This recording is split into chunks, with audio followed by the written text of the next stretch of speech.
Penyakit usus buntu atau appendicitis merupakan penyakit umum yang bisa menyerang siapa saja. Gejala-gejala yang identik dengan peradangan usus buntu terkadang hanya ditemukan pada sebagian penderita. Gejala tersebut juga cenderung mirip dengan penyakit lain sehingga sulit didiagnosis. Keliru mengartikan penyebab sakit perut Anda bisa berujung pada salah diagnosis dan pengobatannya. Pada akhirnya, ini bisa membuat gejala usus buntu yang diderita semakin parah. Penyakit usus buntu yang tidak diobati berisiko untuk pecah dan dapat berakibat fatal.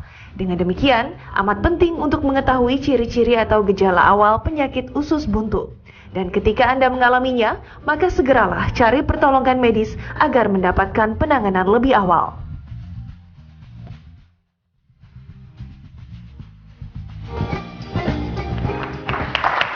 Kembali lagi bersama kami di acara Ayo Hidup Sehat. Nah, tadi sempat ya Mbak Angel sempat cerita kalau abis makan rujak terus sempat sakit perut ya. Sempat perih karena memang nggak makan dulu yang lain gitu kan. Kadang-kadang kan kalau cewek kalau lihat rujak langsung yang pedas-pedas dok, langsung pengennya wah langsung perutku langsung perih gitu. Itu kenapa sih dok biasanya itu pengaruhnya? Apa karena pedasnya? Apa karena memang ada kandungan apa di dalam cabai itu gitu? Ya, jadi sekarang tergantung temennya cabai itu apa. Kadang-kadang kan kita tuh cabai itu asam dengan pedes ya. Jadi kadang-kadang juga dicampur cuka misalnya. Ini yang jadi masalah nih. Jadi bisa saja mungkin belum tentu komponen cabainya yang membuat kita merasa perih atau nyeri, tapi bisa juga karena memang dari asamnya itu cukanya itu tadi. Bisa juga karena buah-buahannya itu ya. Nah, buah-buahannya sendiri gitu loh. Jadi nggak bisa juga belum tentu cabenya. Tapi sekarang kita mesti bilang dulu. Sekarang kita ini punya masalah nggak sih dengan lambung kita sebelumnya?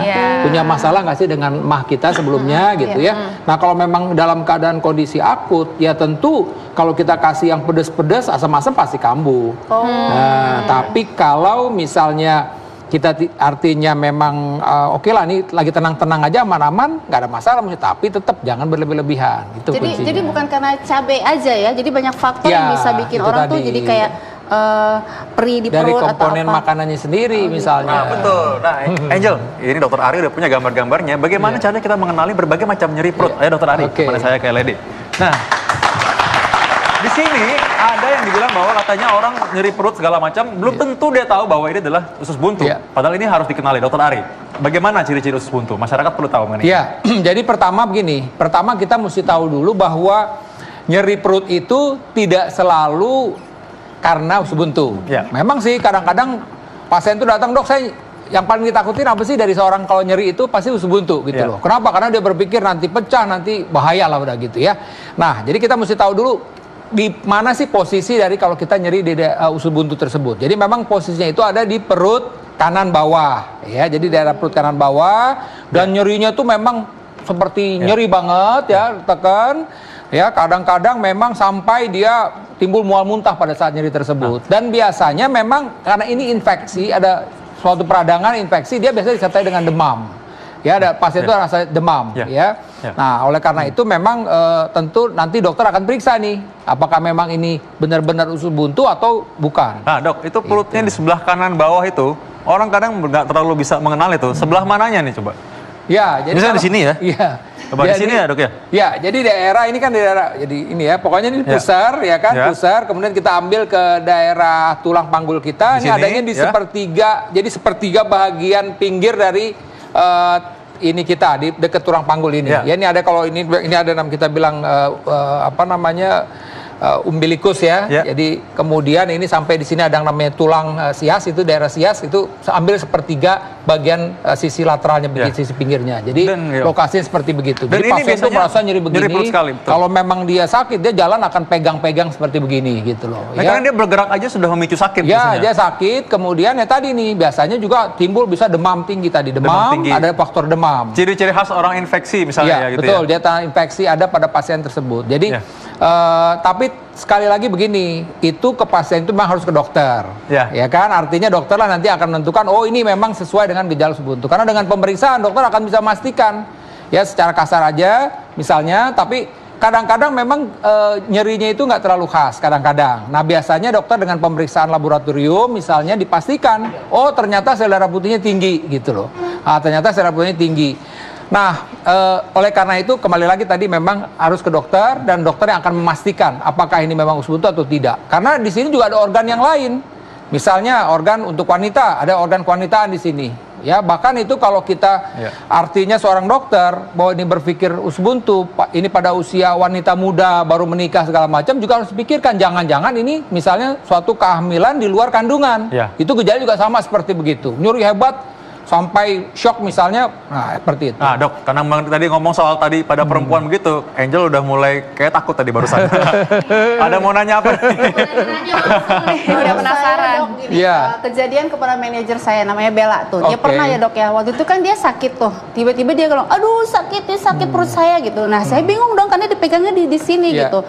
Begitu saya bawa ke rumah sakit, ternyata tuh bukan dia usus buntu, tapi dia mah gitu kan. Nah, bener banget nih penjelasan dokter kepada kita semuanya, karena nggak semua orang paham letaknya sakit usus buntu di sini posisinya kan. Kalau cewek-cewek sekarang tuh kalau begitu udah sakit perut, usus buntu, bisa juga yang lain ya dok ya dengan penjelasan ini. Nah Bella, manajer saya, ingat ya, berarti kamu bukan sakit usus buntu, jangan dioperasi dulu, tanya ke dokter yang paling benar. Makasih dok. Masyarakat masih ingin tahu nih dok mengenai pemicu dari penyakit usus buntu sendiri, Kak. Gimana dok? Ya, jadi pertama ini bahwa usus buntu itu ada suatu proses infeksi akut. Jadi kalau infeksi akut berarti ada suatu peradangan dan ini berhubungan dengan bakteri. Jadi ini berhubungan dengan bakteri ya. Jadi faktor-faktornya apa?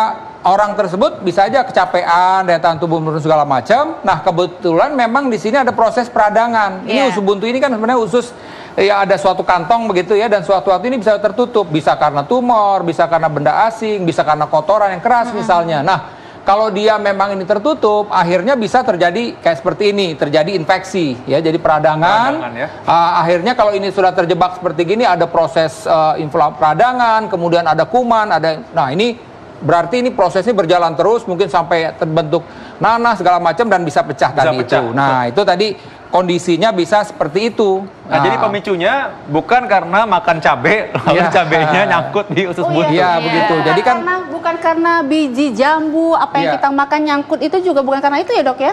Multifaktor, bisa saja sih, tapi bukan baru langsung makan nutup langsung itu bisa. Ini ada suatu proses peradangan, jadi blocking memang tertutup, tapi bisa macam-macam, tumor juga bisa, kotoran yang keras pun juga bisa. Makanya dianjurkan juga usahakan jangan sampai buang air besar kita tuh keras.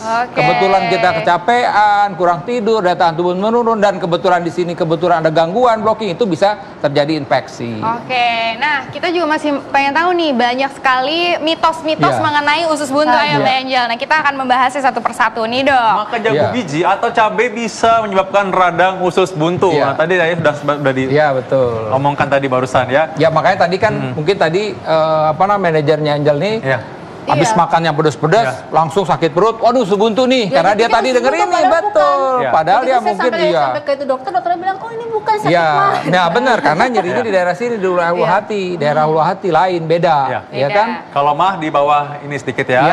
Jadi memang, nah sekarang juga pasien itu juga mesti cerdas ke dokter. Jadi artinya mesti tahu, mesti bisa menjelaskan di mana lokasinya. Ya kadang-kadang kan, apalagi zaman-zaman ya artinya zaman BPJS sekarang kan pasien banyak tuh. Jadi kan pasien dokter wah udah gitu. Jadi kalau memang pasien udah pinter, dok saya nyeri di daerah ulu hati begini, waduh cakep deh. Dokter senang banget. Atau dok saya nyeri perut di sini. Jalan saya diginiin, wah udah enak dokter. Jangan ada gitu sekarang. Datang dok operasi dan dipotong kan saya yang juga. Sebetulnya bapak juga. Oke, tapi itu jarang banget itu orang minta datang minta dioperasi. Ini katanya lari setelah makan menyebabkan usus buntu. Ini lari mungkin karena nggak bayar jadi langsung lari.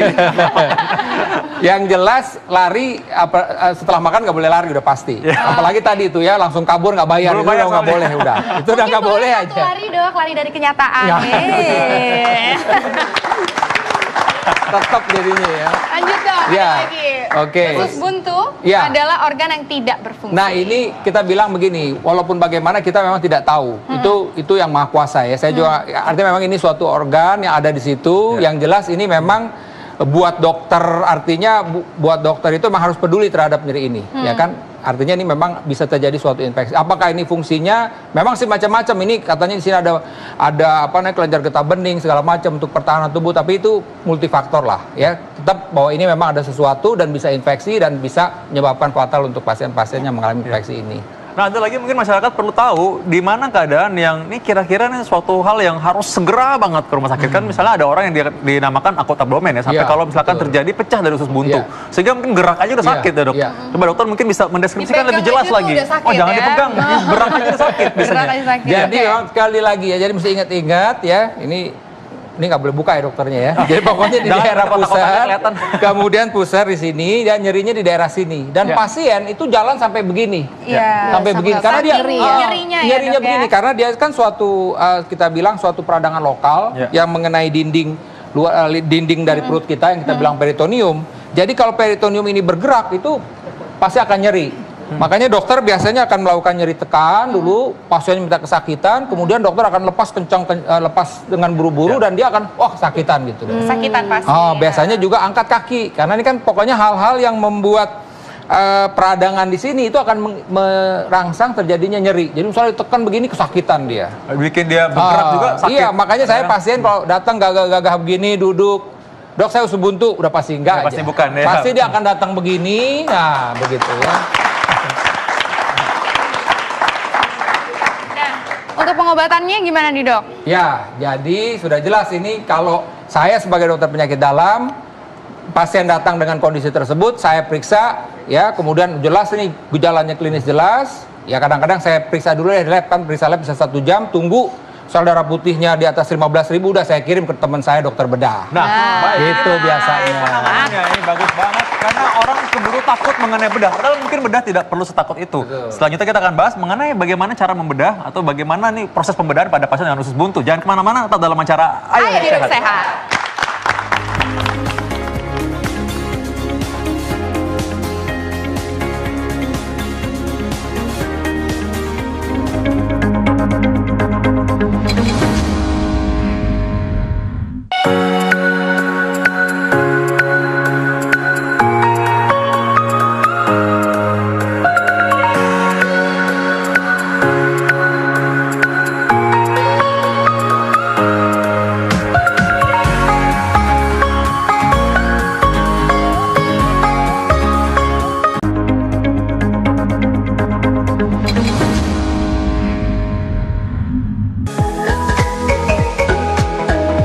Radang usus buntu kronis bisa menjadi masalah kesehatan serius.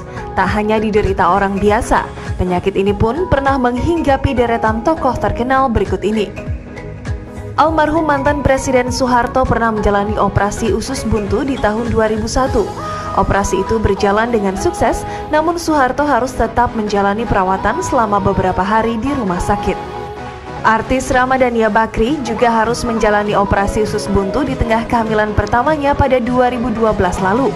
Nia yang kala itu mengandung 7 bulan mengaku mendapatkan pengalaman berharga untuk mengurangi makanan pedas, terutama saat hamil. Di bulan November 2016, Chelsea Olivia terpaksa harus merelakan perutnya dibedah untuk kedua kali. 2 bulan setelah menjalani operasi sesar, Chelsea kembali naik meja operasi akibat penyakit usus buntu yang dideritanya. Masih bersama kami di acara Ayo Hidup Sehat.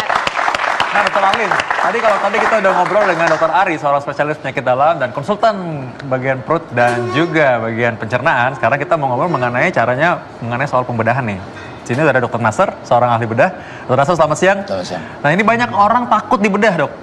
Dokter pasti punya pengalaman nih, orang-orang yang harusnya dibedah tapi takut sekali dibedah. Mungkin dokter bisa kasih penjelasan kepada masyarakat mengenai hal ini. Iya, bagaimanapun usus buntu itu pengobatannya itu memang dibedah. Itu nggak mungkin ya, Dok, ya? Satu-satunya. Iya, kalau mau benar dibedah. Karena tadi kan udah terangkan itu ada kantong di situ menumpuk segala katakanlah sisa kotoran dan infeksi, dan masalahnya itu tidak bisa obat yang ditelan atau yang diminum tidak bisa sampai ke sana oleh pengaruh pembuluh darah yang sudah terbendung situ. Itu dulu persoalannya. Itu alasannya makanya satu-satunya dengan pembedahan. Nah, nggak perlu khawatir dengan pembedahan itu karena ada beberapa cara sekarang ya. Konvensional kan disayat. Ya. Itu pun konvensional itu sayatnya kecil. Kecil, berapa senti ya. sih kira-kira? Masyarakat pasti pengen tahu dong. Iya, kalau Kira-kira nih, konvensional itu tergantung. Kalau dia itu infeksi usus buntunya itu klasik, Iya. ya dengan cara konvensional itu kalau saya mungkin 3-4 cm cukup. 3-4 Sayatan cm. ya. Seperti tadi Dr. Ari sudah menjelaskan di arahnya itu seperti persis di garis yang diarahkan. 3-4 cm itu bekas lukanya atau memang ususnya yang dibuang? Bekas luka di kulit. Tapi Iya. kalau ususnya sendiri ada tergantung ususnya dibuang itu di pangkal ususnya. pangkal ususnya. Mungkin nanti tadi ada Itu gambarnya. pengaruh ini akutnya usus buntu atau memang semua standar kayak gitu dok? Misalnya dipotongnya berapa senti ususnya atau gimana gitu? Selama usus buntu itu tidak dengan komplikasi dia udah pecah, istilah awalnya pecah atau bocor atau udah sampai menginfeksi jaringan yang lain, itu dipotong persis di pangkalnya. Oh gitu. Jadi dipotong itu jangan sebatas berapa diameter pangkalnya itu. Diameter pangkal itu kadang-kadang nggak lebih dari 1 cm. Ya. Cukup itu. Nah, Jadi bukan ususnya yang dipotong, Angel. Pangkalnya. Jadi itu memang umbai cacingnya. Atau memang yang umbai cacingnya sendiri yang tadi kayak cacing itu yang diambil. Itu yang meradang itu Karena sebagai maksudnya. orang awam kan Iya. usus gitu ya, Iya. dipotong gitu. Iya. Operasi usus buntu dipotong, pikirannya tuh pasti ususnya dipotong gitu. Usus buntunya itu aja. Oke. yang buntunya itu saja. Iya, si buntu aja. Dan memang ini kalau memang nggak dipotong tadi dia bilang kalau memang tidak dibuang itu bahayanya kan di sana tadi dokter udah bilang juga bahwa sana banyak mungkin kotoran-kotoran yang karena meradang lalu dia pecah itu bisa menyebar bisa menyebabkan infeksi yang berat sebenarnya. Malah lebih berbahaya lagi kalau ditunda. Karena ada orang udah tunda saya pikir-pikir dulu malah tambah lama tambah berat jadinya. Bahaya. Dia yang jadi persoalan itu mungkin gejala pertama udah terinfeksi, dia berhenti sendiri. Ya. Ya, berhenti ya. Lalu berapa minggu kemudian, beberapa bulan timbul lagi. Ini yang menjadi persoalan, kadang-kadang itu menyebabkan orang menjadi lalai. Persoalannya adalah karena itu infeksi, apapun juga, mau pecah atau tidak, infeksi itu akan berjalan terus, menyebar kemana-mana, ya. Kemudian kalau itu berlama-lama, kuman itu ada di mana-mana, pembuluh darah kita ngambil lagi tuh, diserap semua, bentuk apapun juga. Itu bentuk barang asing di situ, kuman itu. Ini persoalannya.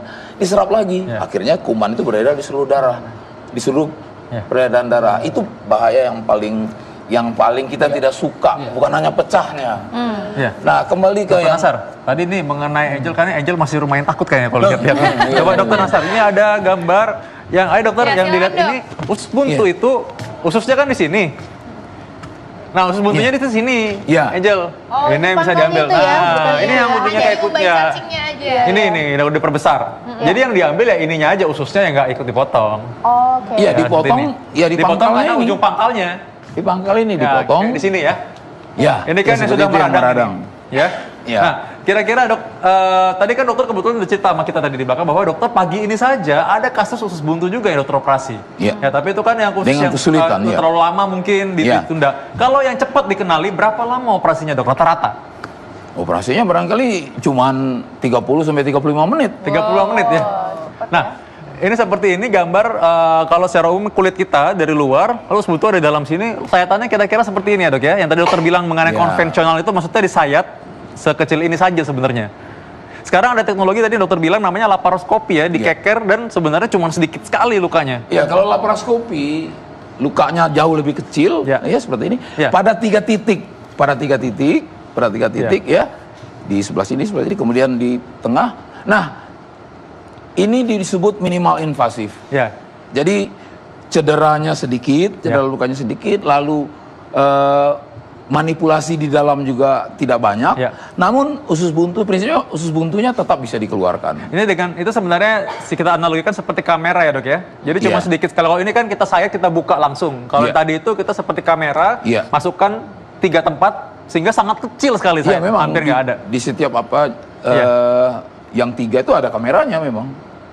Nah ini Angel, cuma dikit banget. Cuma dikit Iya, ya. Nggak kelihatan. 3 cm aja.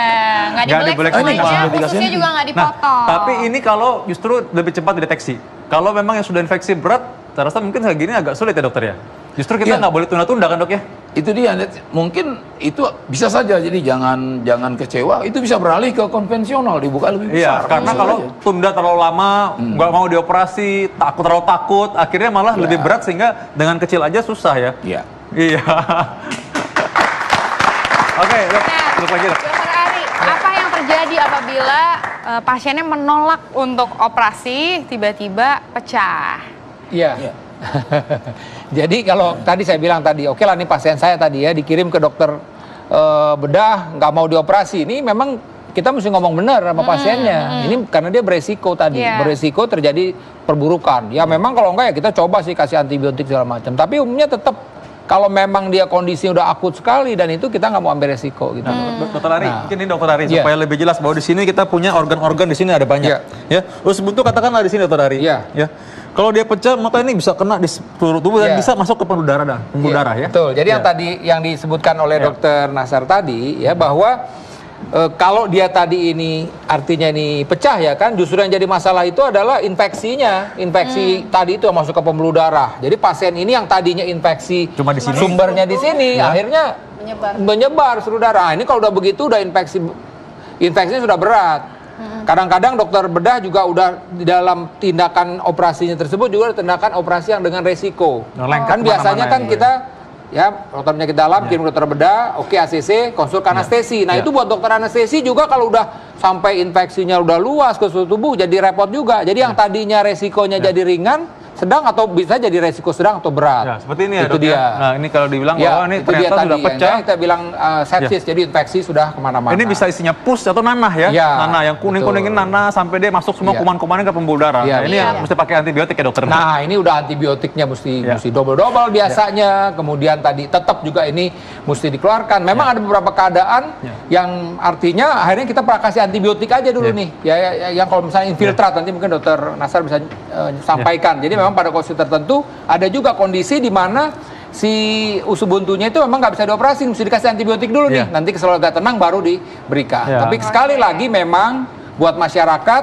pada saat nyeri perut kanan bawah dan bergerak juga susah, segera ke dokter. Karena segera dideteksi secara dini. Justru kalau ini karena ditunda-tunda terlalu lama, malah ini jadi akhirnya sayatannya nggak bisa kecil lagi, harus besar jadinya. Jadi ada satu pasien misalnya, oke dia nggak mau lah gitu. Oke lah ini selamat nih nggak ada apa-apa. Tapi dia udah bisa terjadi yang tadi disebutkan dokter bisa kronik. Nah kronik itu kita nggak tahu kapan kambuhnya. Kalau kebetulan mohon maaf, dia seorang yang mesti keluar kota, kebetulan datang di tempat kota yang nggak ada dokter bedahnya udah. Kan beresiko juga buat dia gitu loh. Jadi itu sekali lagi pada saat dokter bilang putus, oh ini harus operasi, sebaiknya dioperasi. Baik dokter, kita duduk lagi dokter ya.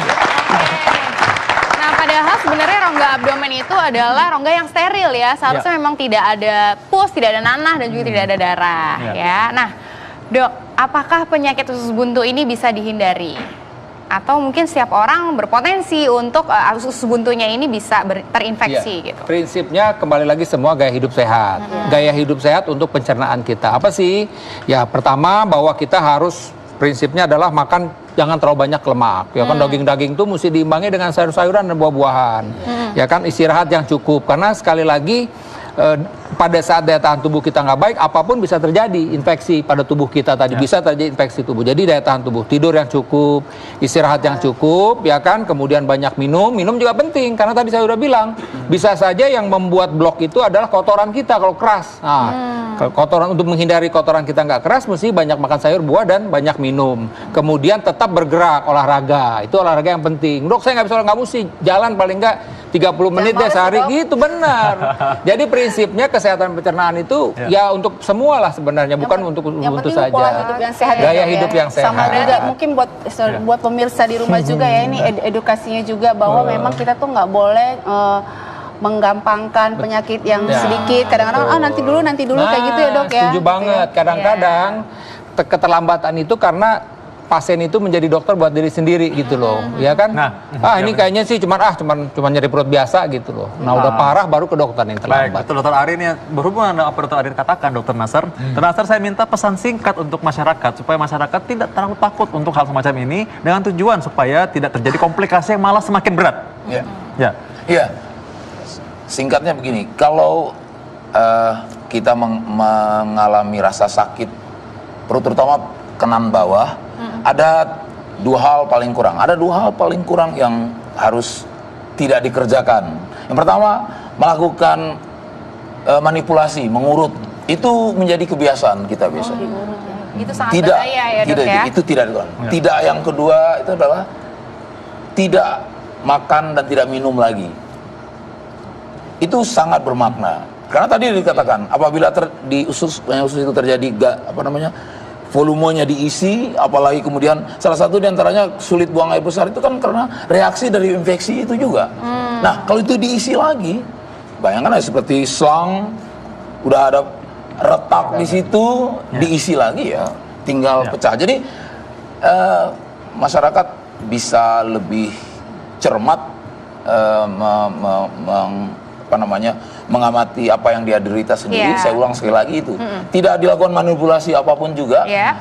Kemudian tidak makan minum lagi, segera ke dokter. Tidak mesti dokter bedah, segera ke dokter saja. Terima kasih banyak Dr. Nathan, terima kasih banyak Dr. Ari. Dan tentunya masyarakat pastinya sudah cukup aware ya sekarang mengenai usus buntu, di mana saat ini usus buntu itu tentunya adalah hal yang berbahaya. Jadi once kita terkena usus buntu, nyeri perut di kanan bawah, berarti tentunya harus segera datang ke dokter. Jangan memanipulasi. Nah, sesaat lagi kita akan menyaksikan cara sehat ala Zulkifli Hasan, Ketua MPR RI periode 2014 hingga 2019.